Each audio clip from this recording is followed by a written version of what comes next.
तो हमारा जो नेक्स्ट टॉपिक है वो है रेक्टिफायर। ठीक है, अब ये रेक्टिफायर है क्या? ठीक है, तो यहाँ पर इसको थोड़ा सा समझते हैं। देखो, सबसे पहले यहाँ पर अगर हम बात करते हैं कि हमारे घरों में जो सप्लाई आता है ना, जो करंट आ रहा है वो कौन सा, एसी है कि डीसी है? तो हमारे घरों में जो सप्लाई है वो क्या है, एसी, अल्टरनेटिंग करंट है ना। अब ये जो अल्टरनेटिंग करंट है उसको अगर हम ध्यान से देखें तो उसका जो इस तरह से वेव फॉर्म होता है वो इस टाइप का आता है ना। यानी बोल सकते हो कि इसमें पहले पॉजिटिव फिर नेगेटिव, फिर पॉजिटिव फिर नेगेटिव, फिर पॉजिटिव फिर नेगेटिव, ये ऐसे चलता है। ये किसका हमने बनाया है?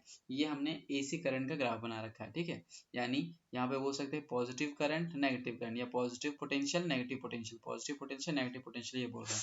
ठीक है, अब यहाँ पर अगर हम अपने कोई भी एक डिवाइस की बात करते हैं, मान लेते हैं कि हमने ना एक सेल फोन को चार्ज करना, अपने मोबाइल को हमें चार्ज करना है। ठीक है, अब मोबाइल को अगर हमें चार्ज करना है, ठीक है, तो हम क्या करेंगे, हम डायरेक्टली इसको इससे कनेक्ट करते हैं, है ना। मतलब मान लो हमारे पास एक ऐसा चार्जर है जो कि सिर्फ क्या करता है, डायरेक्ट इसके अंदर एसी करंट को भेजता है। अब अगर ये एसी करंट जाएगा, है ना, तो उसकी बैटरी चार्ज होगी या नहीं होगी, इसको हमें देखना है। तो देखो ध्यान से, जैसे ही ये पहला पॉजिटिव हाफ साइकिल जाएगा, ठीक है, तो ये बैटरी जो है ये क्या हो जाएगी, वो चार्ज हो जाएगी। ठीक है, मान लो कुछ चार्ज हुआ, फिर जैसे ही ये नेगेटिव वाला जाएगा तो क्या कर देगा, उसको फिर से डिस्चार्ज कर देगा। यानी यहाँ पर जितना वो चार्ज हुआ था उसको फिर क्या कर देगा, वो डिस्चार्ज कर देगा। फिर अगला पॉजिटिव जाएगा, फिर से उसको चार्ज कर देगा, फिर अगला नेगेटिव जाएगा, फिर उसको डिस्चार्ज कर देगा। ऐसा अगर होगा तो यहाँ पर जितने पॉजिटिव जा रहे हैं उतने नेगेटिव जा रहे हैं, जितने पॉजिटिव उतने नेगेटिव। तो अगर हम 1 घंटे बाद आएंगे तो क्या हमारा वो जो सेल फोन है, मोबाइल है, क्या वो हमें चार्ज मिलेगा? बताओ। नहीं मिलेगा। नहीं मिलेगा, क्यों? क्योंकि जितना वो चार्ज हुआ था उतना ही नेगेटिव वाले ने उसे डिस्चार्ज कर दिया। तो यहाँ पर डायरेक्टली कभी भी हम ऑल्टरनेटिंग करंट से अपने सेल फोन को चार्ज नहीं कर सकते। ठीक है, यानी अगर हम डायरेक्टली ये जो हमारे पास पॉजिटिव नेगेटिव की जो एनर्जी, हम इसको एनर्जी के टर्म में बोलते हैं कि अगर हम इसको एनर्जी दे रहे हैं, हम इस तरह से इसको एनर्जी दे रहे हैं, तो जितनी पॉजिटिव में एनर्जी जा रही है उतनी नेगेटिव में जा रही है। तो एट दी एंड इसके अंदर एनर्जी तो स्टोर हो ही नहीं रही है ना, क्योंकि जितना पॉजिटिव उतना नेगेटिव जा रहा है, तो जितना चार्ज हो रहा है उतना डिस्चार्ज हो रहा है। तो यहाँ पर अब दिक्कत आया कि इसको हमें बनाना पड़ेगा एसी से डीसी। अब डीसी क्यों? तो डीसी इसीलिए क्योंकि डीसी में हम क्या करते हैं कि जो कांस्टेंट सप्लाई होती है, यानी कि अगर सिर्फ पॉजिटिव पॉजिटिव भेजना चाहें हम, तो पॉजिटिव पॉजिटिव को भेज सकते हैं। तो अब इस एसी को डीसी में बदलने का काम यहाँ पर जो करता है उस डिवाइस का नाम होता है रेक्टिफायर। तो ध्यान देना, रेक्टिफायर है क्या? रेक्टिफायर एक ऐसा डिवाइस होता है जो कि ऑल्टरनेटिंग करंट या ऑल्टरनेटिंग वोल्टेज को डायरेक्ट करंट यानी कि डीसी करंट या डीसी वोल्टेज में बदलने का काम करता है। ठीक है, अब डायरेक्ट जो ये हमारे पास करंट है वो क्यों चाहिए, क्योंकि देखो इसमें हमारे पास मान लो ये यूनि डायरेक्शनल करंट मिलता है, मतलब पॉजिटिव पॉजिटिव जाएंगे हमारे पास इस तरह से, तो पॉजिटिव का फिर चार्ज, फिर एक और पॉजिटिव फिर चार्ज। तो इसीलिए यहाँ पर बीच में हमें क्या करना पड़ता है, एक ऐसा डिवाइस लगाना पड़ता है जिससे इस एसी को हम डीसी में बदल सकें। तो इस एसी करंट को डीसी में बदलने का काम, डीसी में बदलने का काम जो करता है वो कौन सा है, वो हमारा रेक्टिफायर ही है। तो रेक्टिफायर है क्या? Rectifier is a device which is used to convert alternating voltage or current into a direct current और direct voltage। ठीक है, यानी डीसी वोल्टेज या डीसी करंट में बदलने के लिए जिस डिवाइस का हम यूज करते हैं वो क्या है, रेक्टिफायर। हमारे चार्जर जो होते हैं उनमें रेक्टिफायर जरूर लगे हुए होते हैं, ऐसा कोई चार्जर नहीं होगा जिसमें रेक्टिफायर नहीं लगा होगा। ठीक है, अदरवाइज वो चार्ज नहीं हो पाएगा। ठीक है, तो ये ध्यान रखना, रेक्टिफायर एक ऐसा डिवाइस है, रेक्टिफायर एक ऐसा डिवाइस है जो एसी को डीसी में बदलने का काम करता है, एसी वोल्टेज को डीसी वोल्टेज में बदलने का काम करता है। अब यहाँ पर अगर हम थोड़ा सा और आगे बढ़ते हैं तो हम रेक्टिफायर्स को दो टाइप में क्लासिफाई करते हैं, है ना। इसके दो टाइप्स बनते हैं, कौन से दो टाइप्स हैं? तो एक होता है हाफ वेव रेक्टिफायर और एक को हम बोलते हैं फुल वेव रेक्टिफायर। ठीक है, अब ये हाफ वेव रेक्टिफायर क्या, फुल वेव रेक्टिफायर क्या है, तो इसको हम यहाँ पर पढ़ते हैं। ठीक है, समझ आ गया रेक्टिफायर क्या है? रेक्टिफायर एक ऐसा डिवाइस है जो एसी को डीसी में बदलने का काम करता है। ठीक है, क्योंकि कई हमारे पास ऐसे डिवाइसेस होते हैं जहाँ पर डीसी से ही उसको सिर्फ चार्ज करा जा सकता है, ठीक है, यानी एनर्जी को स्टोर करा जा सकता है, एसी से नहीं कर सकते, तो वहां पर रेक्टिफायर की जरूरत पड़ती है, जरूरत हमें पड़ती है, ठीक है। अब यहाँ पर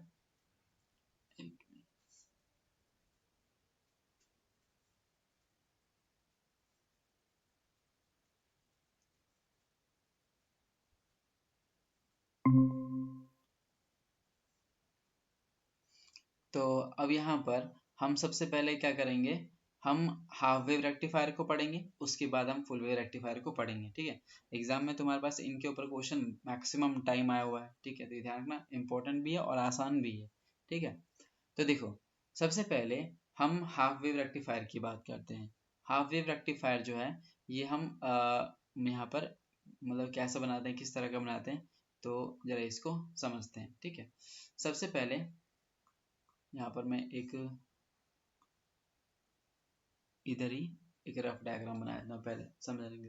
देखो, सबसे पहले क्या है कि जो हमारा ये चार्जर था, है ना, इस चार्जर में मैंने कहा एक रेक्टिफायर जरूर लगा होता है। एक रेक्टिफायर का काम क्या होता है, रेक्टिफायर का काम होता है एसी को डीसी में बदलना, ठीक है। रेक्टिफायर के अलावा अब हमारे पास इसके अंदर एक छोटा सा ट्रांसफार्मर भी लगा हुआ होता है, यानी एक ऐसा डिवाइस जो कि हमारे घरों में मान लो, जैसे कि अगर बात करते हैं, हमारे घरों में जो वोल्टेज आता है वो 230 वोल्ट आता है। अब हमारा जो चार्जर है ना, अब जो फोन की बैटरी है उसको हम 230 वोल्टेज से तो चार्ज नहीं करते, जैसे उस पर देखो कभी बैटरी पे वो लिखा होता है 2 वोल्ट 3 वोल्ट इस तरह से, तो ये इतनी कम वोल्टेज चाहिए। अब हाई वोल्टेज से लो वोल्टेज में बदलने का डिवाइस हमें पहले से मालूम है, कैसे पता है, तो हमने पढ़ा था ट्रांसफार्मर, ठीक है। ट्रांसफार्मर क्या करता है, हाई वोल्टेज से लो वोल्टेज में या लो वोल्टेज से हाई वोल्टेज में कन्वर्ट करने का काम करता है। तो जो हमारे पास यहाँ पर चार्जर के अंदर जो एलिमेंट होते हैं, जो मेन एलिमेंट हैं, उसमें एक रेक्टिफायर तो है, दूसरा एक ट्रांसफार्मर भी है। ट्रांसफार्मर क्या करता है, हाई वोल्टेज से लो वोल्टेज, यानी जितनी रिक्वायरमेंट होती है वोल्टेज की, उसमें वो बदलने का काम करता है, ठीक है। तो यहाँ पर सबसे पहला जो काम है वो ट्रांसफार्मर का ही है। ट्रांसफार्मर क्या करता है, उस एसी वोल्टेज को हाई वोल्टेज से लो वोल्टेज में बदलने का काम करता है, या लो से हाई में बदलने का काम करता है। तो सबसे पहले अगर हम यहाँ पे बात करें तो हमारे पास ये रहेगा ट्रांसफॉर्मर, ये हम बनाएंगे,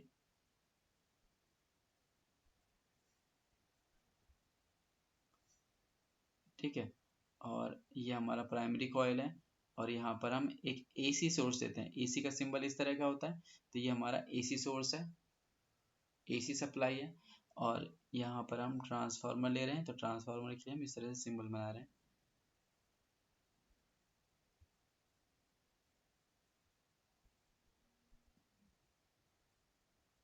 ठीक है। तो ये जो हमारे पास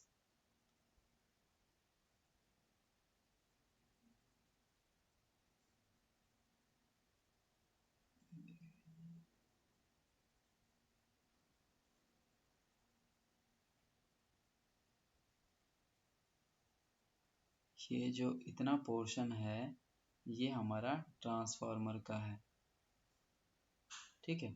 ये वाला पार्ट जो है हमारा, ये ट्रांसफार्मर है। ट्रांसफार्मर का क्या काम है इसमें, हाई से लो में बदलना या लो से हाई में बदलने का काम। अब ट्रांसफार्मर जो हमारे पास ये है, इसको कनेक्ट करेंगे हम अपने डिवाइस किसके साथ, डायोड के साथ। हमने क्या लगाया, पी एन जंक्शन डायोड लगाया। अब पी एन जंक्शन डायोड जो हम सर्किट में यूज करते हैं, उसका सिंबल मैंने तुम्हें बताया था कैसा होता है, तो ये ट्राइंगल जैसा दिखता है हमें, और यहाँ पर इस तरह से हम लाइन लगाते हैं, और इधर, और ये इधर लाइन खींचेंगे, ठीक है। तो ये हमारे पास पॉजिटिव टर्मिनल और ये नेगेटिव टर्मिनल, ठीक है। तो ये हमारे पास क्या है, ये है पी एन जंक्शन डायोड। इस पी एन जंक्शन डायोड को हम यहाँ पर कनेक्ट करेंगे, तो ये मैं यहाँ पर ऐसे कनेक्ट कर लेता हूँ, ठीक है। तो ये हमारा जो डायोड है, पी एन जंक्शन डायोड, इसको मैंने डी नाम दे दिया, ठीक है। अच्छा, ये कौन सा टर्मिनल होगा, ये हमारा होगा पॉजिटिव टर्मिनल,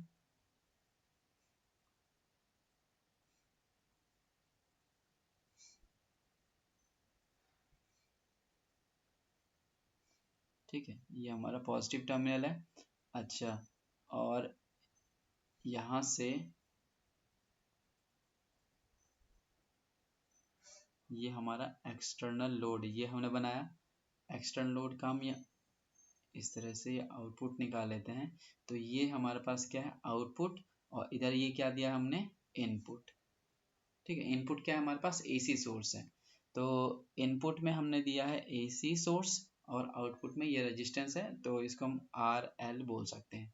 तो देखो हमने क्या क्या चीजें इसमें लगाया सर्किट के अंदर। सबसे पहले ये हमारा ट्रांसफार्मर है, ट्रांसफार्मर का काम क्या है, हाई से लो वोल्टेज में बदलना। और अगर इसने हाई से लो में बदल दिया तो उसके बाद क्या है, उसके बाद जो हमारे पास इनपुट वोल्टेज है या इनपुट करंट है, उसको वो एसी से किस में कन्वर्ट करेगा, डीसी में कन्वर्ट करेगा। कौन, ये हमारा डायोड। कौन सा डायोड है ये, पी एन जंक्शन डायोड है। ठीक है, अब यहाँ पर और ये हमारा आर एल क्या, एक्सटर्नल लोड, यानी कि ये मान सकते हो ये हमारा सेलफोन है जिसे हम चार्ज कर रहे हैं। ठीक है, एनर्जी ले रहे हैं। अब इसकी वर्किंग को बड़े ध्यान से समझना। ठीक है, सबसे पहले हमने जो पीछे पढ़ा फॉरवर्ड बाइसिंग और रिवर्स बाइसिंग, वो जो कॉन्सेप्ट है उसको वापस से थोड़ा सा ध्यान देना कि जो हमारे पास रेक्टिफायर होता है वो किस प्रिंसिपल पे काम करता है। तो जो रेक्टिफायर होता है उसका सिंपल सा प्रिंसिपल है कि P N junction diode forward biasing में किसके जैसे काम करेगा, कंडक्टर के जैसे। लेकिन रिवर्स बाइसिंग में किसके जैसे काम करेगा, इंसुलेटर के जैसे। तो ये हमने पढ़ा है कि फॉरवर्ड बाइसिंग अगर है, कौन सी बाइसिंग है यहाँ पे, फॉरवर्ड बाइसिंग अगर है, फॉरवर्ड बाइसिंग क्या होती है, फॉरवर्ड बाइसिंग है जिसमें पॉजिटिव पॉजिटिव को कनेक्ट करते हैं, नेगेटिव को नेगेटिव से कनेक्ट करते हैं। तो फॉरवर्ड बाइसिंग किसके जैसे बिहेव करेगा, ये कंडक्टर के जैसे बिहेव करेगा। ठीक है, और रिवर्स बाइसिंग में किसके जैसे काम करेगा, ये रिवर्स बाइसिंग में ये इंसुलेटर के जैसे काम करेगा। रिवर्स बाइसिंग में क्या होता है, पॉजिटिव को नेगेटिव से और नेगेटिव को पॉजिटिव से। तो ये हमारा क्या है, रिवर्स बाइसिंग, जिसमें ये एज अ इंसुलेटर ये काम करता है। ठीक है, अब देखो तो यहाँ पे कई बार ये क्वेश्चन पूछा जा सकता है कि जो हमारे पास पी एन जंक्शन डायोड है ना, वो किस तरह, यानी कि जो हमारा रेक्टिफायर है उसका प्रिंसिपल क्या है। तो सिंपली तुम ये बात बता सकते हो कि रिवर्स बाइसिंग में जो हमारा रेक्टिफायर है या पी जंक्शन डायोड जो है वो एज ए इंसुलेटर काम करता है, और रिवर्स बाइसिंग में ये फॉरवर्ड बाइसिंग में कैसे, कंडक्टर के जैसे काम करता है। अब यहाँ पर समझते हैं कि जो हमारा सोर्स है, एसी सोर्स है, वो कैसा है, वो यहाँ पर मतलब टाइम के साथ साथ चेंज हो रहा है। वो कैसे, तो हमने अभी देखा कि जो हमारे पास एसी का यहाँ पर ग्राफ आता है, एसी वोल्टेज का ग्राफ, इसी इसको हटा दूं मैं। हाँ, ये जो ग्राफ आता है वो कुछ इस टाइप से आता है, यानी प्लस फिर माइनस फिर प्लस फिर माइनस फिर प्लस, इस तरह से आता है। अब यहाँ पर सबसे पहले वाले अगर हम साइकिल की बात करें, पहला हाफ, फर्स्ट हाफ साइकिल की बात करें, फर्स्ट हाफ साइकिल में हमारा जो ये टर्मिनल होगा, यहाँ पर ये हम टर्मिनल मान रहे हैं, एक ये टर्मिनल है और एक ये टर्मिनल हम बोल रहे हैं। ठीक है, तो ये जो हमारे पास टर्मिनल है ये हम बोलते हैं कैसा है, तो ये हमारा है पॉजिटिव का, समझना। ये हमारा कैसा है, पॉजिटिव का, और ये टर्मिनल फिर कैसा होगा, नेगेटिव का होगा। तो ध्यान दो, ये डायोड फॉरवर्ड में है कि रिवर्स में है, बता सकते हो। हमने इनपुट में कैसे दिया है, ये पहले फर्स्ट हाफ साइकिल की बात करिए, तो ये पॉजिटिव टर्मिनल हो गया, है ना, और ये क्या हो जाएगा फिर, नेगेटिव टर्मिनल हो गया। अब डायोड की बात करो, डायोड का ये कौन सा टर्मिनल है, डायोड का ये वाला हमेशा पॉजिटिव टर्मिनल है ना, और डायोड का ये वाला कौन सा टर्मिनल है, ये वाला नेगेटिव टर्मिनल है। तो मुझे बताओ ये डायोड फॉरवर्ड बाइसिंग में है कि रिवर्स बाइसिंग में है। भैया एक बार नीचे में फिर से बताना कि क्या साइन, पॉजिटिव और नेगेटिव टर्मिनल। देखो सबसे पहले हम बात कर रहे हैं यहाँ पर इस वाले साइकिल की, है ना, इस वाले साइकिल की, यानी कौन सा साइकिल है, ये पॉजिटिव वाला साइकिल है।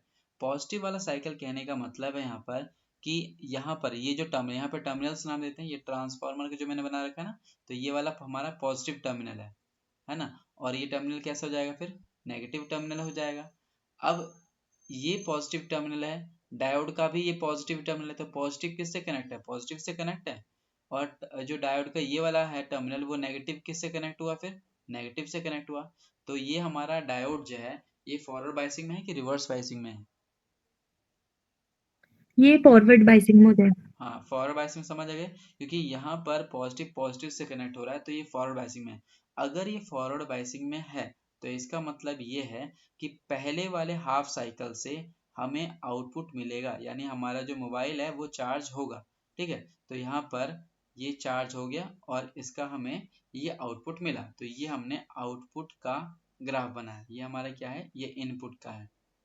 ठीक है, अब समझना कि जब हम दूसरे साइकिल पे आते हैं, इस वाले साइकिल पे आते हैं, तो ये कौन सा टर्मिनल है, नेगेटिव है। तो यानी कि यहाँ पे आप टर्मिनल्स बदलें, क्योंकि एसी में क्या होता है, टर्मिनल्स बदलते रहते हैं, टाइम के साथ साथ चेंज होते रहते हैं। तो अभी ये पॉजिटिव था, अब कैसा हो जाएगा, ये नेगेटिव का। तो अब हम यहाँ पर टर्मिनल्स को बदलेंगे।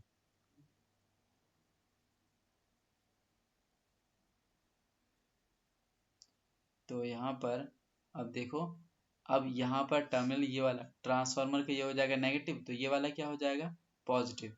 अब देखो जरा यहाँ पर पॉजिटिव, ये डायोड का टर्मिनल तो कहीं बदलने वाला नहीं, वो तो हमने फिक्स कर रखा है, ये तो पॉजिटिव। अब पॉजिटिव किससे कनेक्ट है, नेगेटिव से, और ये नेगेटिव किससे कनेक्ट है, पॉजिटिव से। तो कौन सी बाइसिंग होगी ये बताओ, अब रिवर्स बाइसिंग हो रिवर्स जाएगी। बाइसिंग हो जाएगी।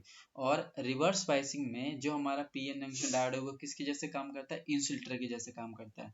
अब ये इंसुलेटर के जैसे काम करेगा, तो क्या हमें कोई आउटपुट दिखेगा यहाँ पर, क्या हमारी बैटरी चार्ज होगी, तो आंसर नहीं होगा, क्योंकि इसने ब्लॉक कर दिया, ये तो इंसुलेटर के जैसे काम कर रहा है, तो करंट आगे फ्लो कर ही नहीं सकता। और उस केस में हमें कोई भी आउटपुट नहीं मिलता, यानी यहाँ पर हमें आउटपुट नहीं मिलेगा, तो यहाँ का ग्राफ एकदम फ्लैट ऐसे हो जाता है। तो यानी इसके लिए हमें कोई भी आउटपुट नहीं मिला, यानी इसी लाइन पे रह गए हम। फिर अगली बारी आती है तीसरे वाले हाफ वेव की, इसकी बात आ रही है पॉजिटिव की। फिर इससे टर्मिनल्स बदले, और टर्मिनल अगर बदलेगा तो ये बन जाएगा पॉजिटिव, और ये कैसे बन जाएगा, ये बन जाएगा नेगेटिव। ठीक है, अब अगर ये पॉजिटिव बना है तो पॉजिटिव पॉजिटिव से कनेक्ट हो गया, तो कौन सी बाइसिंग हो गई, ये फॉरवर्ड बाइसिंग हो गई। और फॉरवर्ड बाइसिंग फिर से हमें आउटपुट मिलेगा यहाँ पर। ठीक है, और अगर आउटपुट मिलेगा तो इस ग्राफ के लिए, यानी इस हाफ साइकिल के लिए हमें यहाँ पे आउटपुट दिखता है, वो कैसे जाएगा, ऐसे जाएगा। ठीक है, फिर अगले फिर से वही चीज रिपीट होने लग गया कि ये तो नेगेटिव आ गया। अगर नेगेटिव आया तो ये नेगेटिव और ये पॉजिटिव से कनेक्ट है, और ये वाला पॉजिटिव, तो ये कौन सी बाइसिंग हो गई, रिवर्स बाइसिंग फिर से हो गई। अब रिवर्स बाइसिंग हो गई तो इस नेगेटिव के लिए फिर से हमें कोई आउटपुट नहीं मिलेगा, और कोई आउटपुट नहीं मिलेगा तो ग्राफ हमारा फ्लैट रहेगा ऐसा। ठीक है, और फिर पॉजिटिव आ गया, पॉजिटिव में क्या मिलेगा हमें, फिर से पॉजिटिव साइकिल। तो देखो ध्यान से, हमने जैसे ही एक डायोड पीएन जंक्शन डायोड लगाया, तो इसने क्या करा, इसने सारे नेगेटिव को ब्लॉक करना स्टार्ट कर दिया। अब नेगेटिव को ब्लॉक कर रहा है तो नेगेटिव के केस में हमें कोई भी आउटपुट नहीं मिल रहा है, यहाँ पे भी नेगेटिव केस में कोई आउटपुट नहीं मिल रहा है। हमें आउटपुट कहाँ मिल रहा है, हमें आउटपुट मिल रहा है सिर्फ और सिर्फ पॉजिटिव हाफ साइकिल में। तो ये हमारे पॉजिटिव हाफ साइकिल वाले मिलते हैं, यानी कि हमारा जो वो मोबाइल है वो चार्ज हो रहा है। ठीक है, तो यहाँ पर देख सकते हो कि अब सिर्फ पॉजिटिव पॉजिटिव ही जा रहा है उसमें, तो इसका मतलब ये हमारा फोन चार्ज कर रहा है। तो ग्राफ ये वाला बहुत ही इंपॉर्टेंट है, जब भी आएगा तुम्हारे पास हाफ वेव रेक्टिफायर, तो उसमें जरूरी क्वेश्चन आता है कि also draw the input and output graph for the rectifier, तो तुम्हें ये ग्राफ बनाने पड़ते हैं। ओके, तो कोई डाउट तो नहीं, इसमें समझ आया ये चीज। हाँ भैया। अब यहीं पर ही ये नीचे मैंने सारे यहाँ पर डायग्राम थोड़ा सा साफ सुथरा बना रखा है, और इसको लैंग्वेज में भी हम वैसे ही लिखेंगे जो मैंने यहाँ पर बताया। ठीक है, उसको या तो लैंग्वेज में लिख सकते हो, बोल देता हूँ नहीं तो। देखो, हाफ वेव रेक्टिफायर में क्या करा, सबसे पहले ये हमारा एसी सोर्स है, सिंबल है यहाँ पर, और ये हमारे पास क्या है, ट्रांसफार्मर है। ठीक है, और ये हमारा डायोड है, ये हमारा एक्सटर्नल लोड है, ये हमारा इनपुट सिग्नल। ठीक है, इस तरह से, और ये हमारा आउटपुट सिग्नल। ठीक है, ये था। अब यहाँ पर इसमें वर्किंग थ्योरी लिखनी पड़ती, कैसे लिखेंगे, तो यहाँ पर लिखोगे सिंपली क्या, कि there is a transformer as shown in the diagram. ठीक है, and one diode is connected in the circuit, there is an external load R L. ठीक है, for first positive half cycle, जो मैंने वहां पे वर्किंग बताया बिल्कुल वही अपने लैंग्वेज में लिखना है। ठीक है, अगर कोई दिक्कत होगी तो इसमें पूछना है। For first positive half cycle diode is in forward biasing. So यहाँ लिखवा दूं या लिख लोगे, लिख लूँगी भैया। लिख लोगे ना, हाँ ठीक है फिर। तो for first positive half cycle diode is in forward biasing and it act as a conductor. ठीक है, we get the output, positive output. ठीक है, for the next negative half cycle diode is in reverse biasing, so we do not get the output at the external load. ठीक है, तो यहाँ पे कोई भी आउटपुट नहीं मिला। ठीक है, the process is repeated again and again and we get the output graph as shown in figure. तो यही बस थोड़ा सा हमें अपनी लैंग्वेज में लिखना होता है। तो बस मेन चीज़ें क्या है, एक सर्किट डायग्राम है ये, और इसका ये ग्राफ बनाना जरूरी है, ठीक है, और फिर उसकी वर्किंग लिख दोगे। और प्रिंसिपल मैंने बताया क्या था, प्रिंसिपल ऑफ रेक्टिफायर, चाहे हाफ वेव रेक्टिफायर चाहे फुल वेव रेक्टिफायर है, इसका प्रिंसिपल क्या है कि फॉरवर्ड बायसिंग में पी जंक्शन डायोड किसके जैसे काम करता है, as a conductor, but in reverse biasing it act as an insulator, ठीक है। तो ये उसका प्रिंसिपल लिखोगे, ओके। तो ये हमने समझ लिया यहाँ पर कि हाफ वेव रेक्टिफायर, ठीक है, कि वर्किंग क्या होता है, और ग्राफ हमने देखा, इनपुट, ये इनपुट वाला ग्राफ था और ये आउटपुट वाला ग्राफ था। अब इसमें ना एक प्रॉब्लम है, क्या प्रॉब्लम है कि देखा जाए तो ये इनपुट में जो हमने इसको एनर्जी दी थी, positive energy negative energy, positive energy negative energy, है तो ये एनर्जी की ही फॉर्म, ठीक है। इसमें तो हम क्या कर रहे हैं, आधी एनर्जी को वेस्ट कर रहे हैं, यानी जितनी भी हमारी नेगेटिव एनर्जी है उनको तो हम वेस्ट कर रहे हैं। जो हमारा फोन 1 घंटे में चार्ज हो सकता है, अब वो 2 घंटे लेगा, क्यों लेगा यहाँ पे, क्योंकि हम आधी एनर्जी को तो वेस्ट कर रहे हैं ब्लॉक करके, ठीक है, और जो ऊपर की आधी एनर्जी है वही चार्ज कर रहा है, तो उसको टाइम तो ज़्यादा लगेगा चार्ज करने में। तो इसीलिए अब हम चाहते हैं कि हम नेगेटिव जो एनर्जी है उस नेगेटिव एनर्जी को भी पॉजिटिव में बदल सकें। तो उसके लिए हमें एक और डायोड का यूज़ करना पड़ता है, ठीक है। तो हाफ वेव रेक्टिफायर में हम एक डायोड यूज़ करते हैं, लेकिन फुल वेव रेक्टिफायर में हम 2 डायोड यूज़ करते हैं, ठीक है। तो अब हम फुल वेव रेक्टिफायर को पढ़ने वाले हैं, ठीक है। तो नेक्स्ट हमारा क्या है, फुल वेव रेक्टिफायर, ठीक है। तो देखो ध्यान से, इसका डायग्राम समझा देता हूँ पहले फुल वेव रेक्टिफायर का। जैसे हमने यहाँ पर ये वाला समझा था, बिल्कुल इसी टाइप का है, बस थोड़ा सा यहाँ पे चेंज आता है, तो मैं यहीं पर ही चेंज करके समझाता हूँ तुम्हें। तो देखो, सबसे पहले यहाँ पर हमारे पास कितने डायोड लगते हैं, 2 डायोड लगते हैं।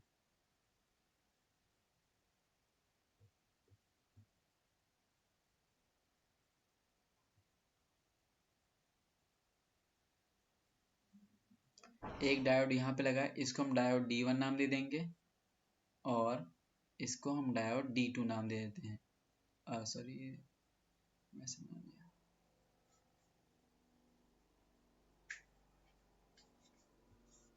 ठीक है। ये हमारा डायोड D2 है, और ये इधर से गया। अब यहाँ पर ये दोनों को क्या करते हैं, हम ज्वाइन करते हैं इस तरह से, ये ऐसे जाएगा, और इसके अंदर चाहो तो इस तरह से हम बना करके इस तरह से ले आते हैं।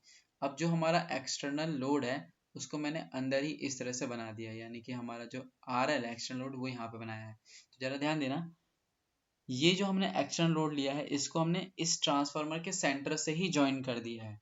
तो इसको क्या बोलते हैं, इसको हम बोलते हैं सेंट्रल टैपिंग, या central tapped transformer, central tapped transformer. क्या मतलब होता है इसका, देखो, हमें एक क्लोज पाथ बनाना था। हमें क्लोज पाथ बनाने के लिए हमने क्या करा, यहाँ से इन दोनों डायोड को कनेक्ट किया और इसको एक्सटर्नल लोड के साथ कनेक्ट किया, और फिर ट्रांसफार्मर के बीच में हमने जोड़ दिया, ठीक है, सेंटर में जोड़ दिया। तो सेंटर से कनेक्शन क्योंकि हमने करा है यहाँ पर, ठीक है, क्लोज पाथ बनाने के लिए, तो इसीलिए इसका नाम पड़ा सेंट्रल टैप्ड ट्रांसफार्मर, यानी सेंट्रल से जो टैपिंग कर दी हमने, सेंट्रल से जो हमने कनेक्शन करा है, तो इस टाइप के ट्रांसफार्मर को हम बोलते हैं सेंट्रल टैप ट्रांसफार्मर। तो अब की बार डायोड D1 और डायोड D2 इस तरह से जुड़े हुए हैं हमारे पास एक्सटर्नल लोड के साथ। अब क्योंकि यहाँ पर डायग्राम कई बार ना थोड़ा सा मतलब जो यहाँ पर है वो अजीब सा लगता है, इसीलिए इस डायग्राम को तुम चाहो, यानी एक्सटर्नल लोड को चाहो तो तुम बाहर बना सकते हो, जो कि मैंने इस डायग्राम बना रखा है। अगर ये भी बनाते हो तो ये भी करेक्ट है, लेकिन जो हमारे कई बार बुक्स वगैरह में ना ऐसे डायग्राम दे रखे हैं, तो इसीलिए तुम्हें दोनों चीजें पता रहनी चाहिए। देखो, वही जो था ना, अंदर सेंट्रल टाइपिंग करी थी हमने, यहाँ से डायरेक्ट ले गए थे एक्सटर्नल, उसको मैंने क्या घुमा के ले गया बाहर से, ये बाहर ले गए, ये एक्सटर्नल लोड बनाया, और इसको यहाँ से आकर के ऐसे कनेक्ट करा हमने। तो तुम चाहो तो यहाँ पर भी दिखा सकते हो, या फिर जाकर सर्किट को ऐसे भी बना सकते हो, मर्जी है तुम्हारी। दोनों क्या कहते हैं, दोनों ये यहाँ पर सेम ही चीजें बता रहे हैं, ठीक है, और दोनों करेक्ट हैं। तो इस तरह से हमने बनाया। अब इसकी वर्किंग को समझना ध्यान से, ठीक है। तो पहले मैं यहाँ पर इसके आउटपुट को मिटा देता हूँ।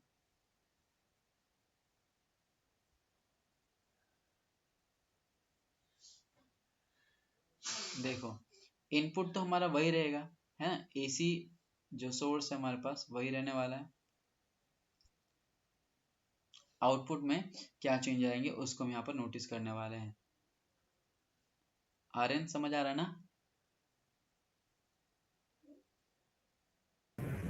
हाँ सर। हाँ, ये इम्पोर्टेंट है देखना। अच्छा, अब यहाँ पर सबसे पहले हम फर्स्ट पॉजिटिव हाफ साइकिल की बात करेंगे। जैसे ही फर्स्ट पॉजिटिव हाफ साइकिल हमने बोला, इसका मतलब ट्रांसफार्मर का ये कौन सा टर्मिनल है? Positive terminal. ये कौन सा टर्मिनल हो जाएगा फिर? Negative terminal. अब मुझे बताओ, यहाँ पर ये D1 डायोड और D2 डायोड, इन दोनों डायोड में से कौन सा डायोड फॉरवर्ड बाइसिंग में है और कौन सा डायोड रिवर्स बाइसिंग में है?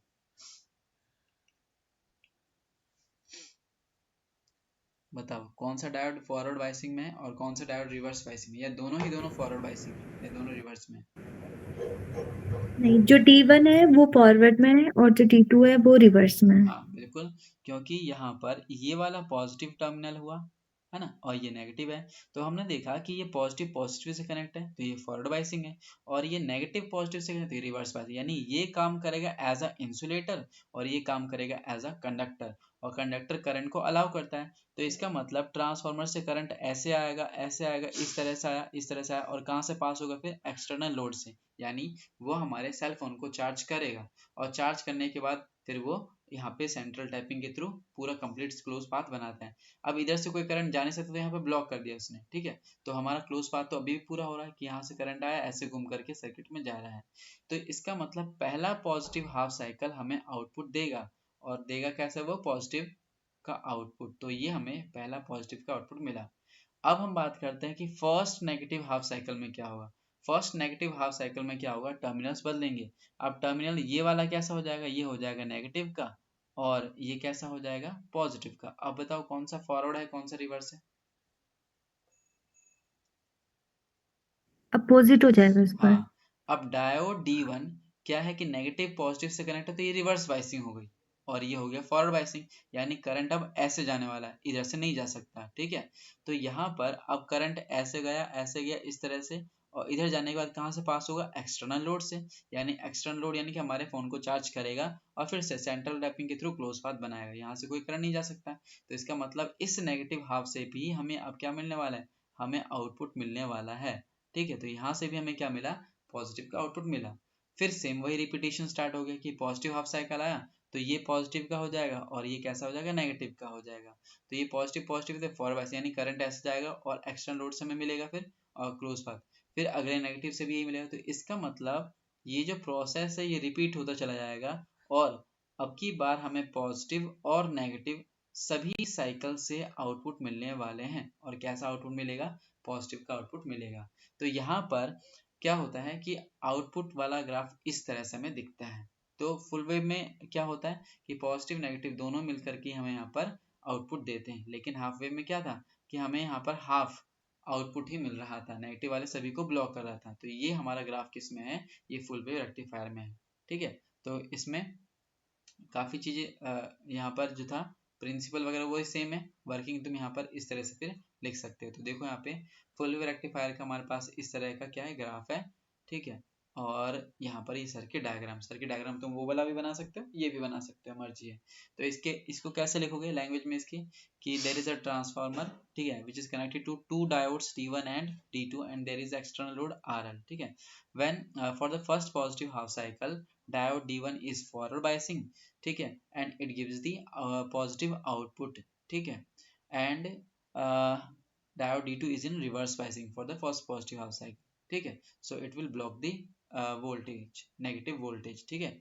अच्छा, for the first negative half cycle diode D1 is in reverse biasing and diode D2 is in forward biasing, so current will go through this path, ठीक है, and we will get the positive output। तो ये हम यहाँ पर language में बना के लिख सकते हैं। so the process is repeated and we get the positive output, ठीक है, एज शोन इन फिगर। तो ये इसको लैंग्वेज में बना करके लिख सकते हो। डायग्राम इसका इंपॉर्टेंट है, ग्राफ यहाँ पे इसके जरूर ध्यान रखना है। तो मेन की पॉइंट जो है वो मैंने बता दिया। और क्या लिखना है यहाँ पे? प्रिंसिपल दोनों का लिखोगे, ठीक है। तो यहाँ पर कई बार तुम्हारे 3 नंबर में या 5 नंबर में दोनों में ही पूछे जा सकते हैं। मतलब कोई भी जनरली हाफ वेव या फुल वेव पूछते हैं, कोई एक पूछ लेते हैं, ठीक है। तो ये तुम्हें दोनों ही आ गए। तो यहाँ पर कि हमारे पास फुल वेव और हाफ वेव रेक्टिफायर कंप्लीट हो गया। अब यहाँ पर full wave half wave rectifier के बाद एक छोटा सा और हमारे पास इंपॉर्टेंट टर्म है, ठीक है, वो है फिल्टर। ठीक है, तो ये जो हमारे पास फिल्टर्स होते हैं, ये क्या काम में आ रहे हैं, यहाँ पर थोड़ा सा इनको समझा देता हूँ। ठीक है, हमारे पास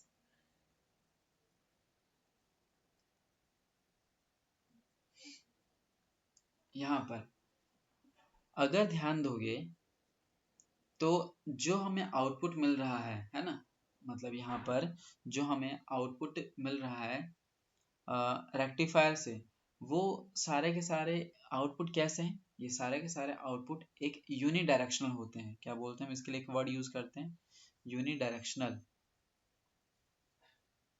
यूनि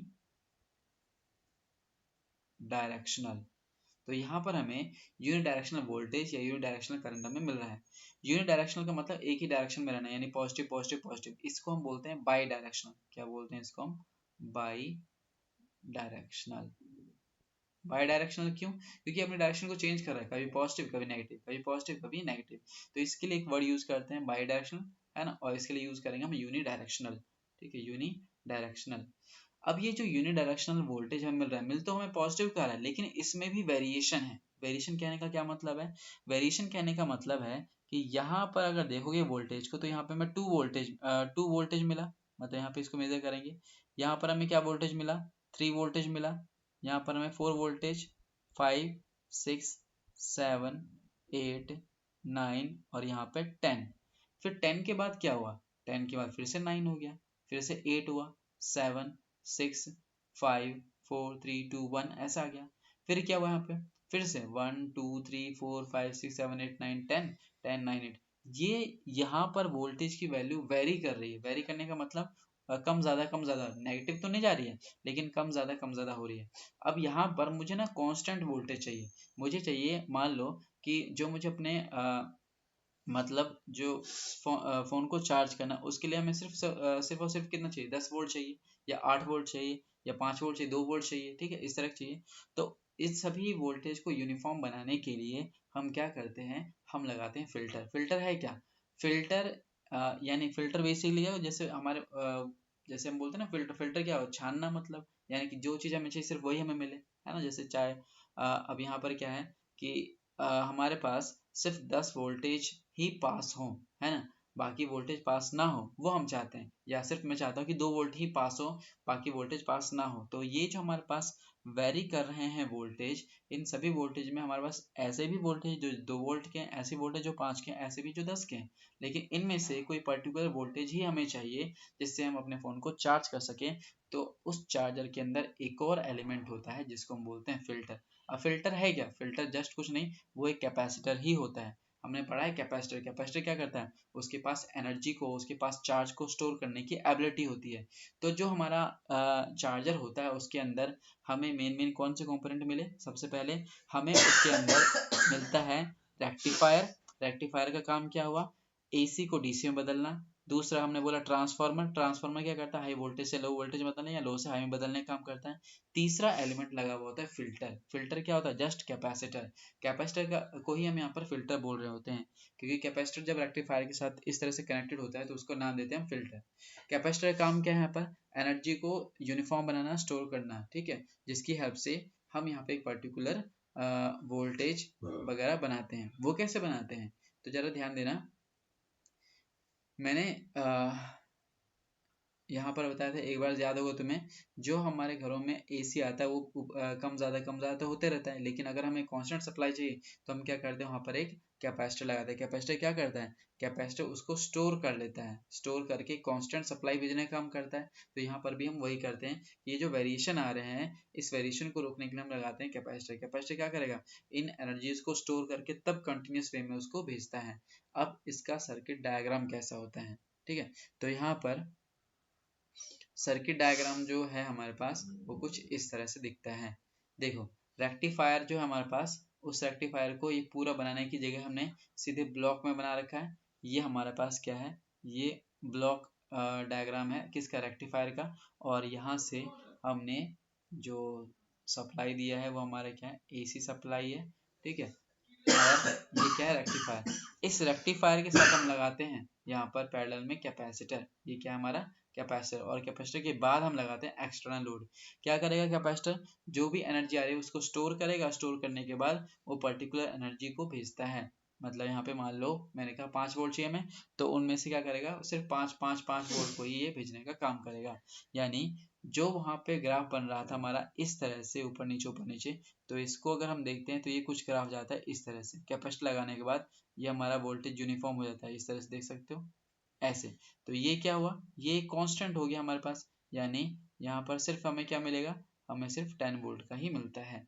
ठीक है, तो फिल्टर है क्या, फिल्टर जस्ट एक ऐसा कॉम्बिनेशन है जिसमें हम रेक्टिफायर के पैरेलल में हम एक कैपेसिटर लगाते हैं, और इस तरह का जो हमारा सर्किट बनता है उसको हम बोलते क्या है, फिल्टर।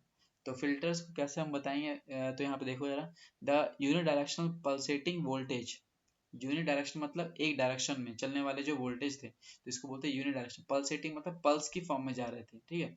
तो the uni direction pulsating voltage is converted into steady DC current या डीसी वोल्टेज, ठीक है। उनको हमने स्टेडी मतलब डायरेक्ट करंट डायरेक्ट वोल्टेज में बदला बाय यूज ऑफ कैपेसिटर, ठीक है। तो so such type of additional circuit, इस तरह का जो एडिशनल सर्किट होता है उसी को हम क्या बोलते हैं यहाँ पर, फिल्टर, ठीक है। तो ये हमारे पास एक छोटा सा पार्ट था फिल्टर, कई बार पूछ ले तो इसलिए हमें पता रहना चाहिए।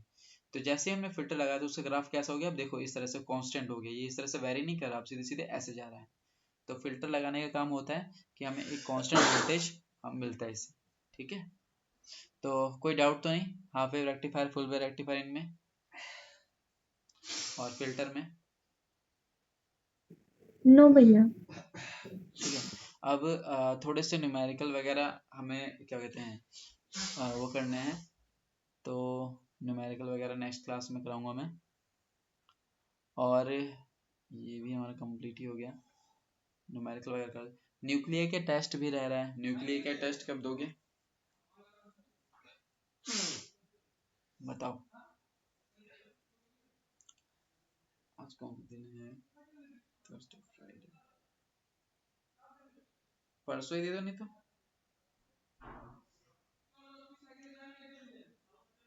हो जाएगा तैयारी परसों न्यूक्लियर का टेस्ट। भैया परसों शायद मेरा बायो का प्रैक्टिकल है। बायो का प्रैक्टिकल है, तो संडे को दे दो नहीं तो, ठीक है। है ना। क्योंकि अभी मुझे तो क्योंकि इसके बाद फिर पेपर वगैरह हम करेंगे, रिवीजन क्वेश्चंस वगैरह जो इंपॉर्टेंट है वो मैं यहाँ पे अब वो उन्हीं को कराऊंगा ज़्यादातर तो, और रिवीजन वगैरह घर से भी थोड़ा देना है। तो मैंने पेपर भेजे हैं उनको, अभी करना अभी भी, ठीक है। बाकी यहाँ पे तो हम करेंगे क्लास में, ठीक है। ठीक है। तो इसको यहीं तक ही रखते हैं।